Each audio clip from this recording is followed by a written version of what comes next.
కావ్యాన్ని తిలకించండి. మధుర నగరానికి కఠోర హృదయుడు అతనికి తన పినతండ్రి కూతురు దేవకి అంటే వల్లమాలిన అభిమానం మరియు ప్రేమ. దేవకి పెళ్లి ఉత్తముడైస్తాడు.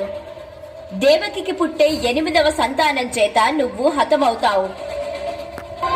తనని చంపేస్తే అప్పుడు ఆ సంతానమే ఉండదు కదా. అన్నయ్య, నన్నేమి చెయ్యకన్నయ్యా. ఎందుకు? నేను నీ ప్రియమైన సోదరుని కదా. అన్నయ్య, దయచేసి నన్ను ఏమి చెయ్యొద్దు. కంస, అన్నయ్య, నువ్వు చేస్తున్న తప్పేమిటో నీకు అర్థమవుతుందా?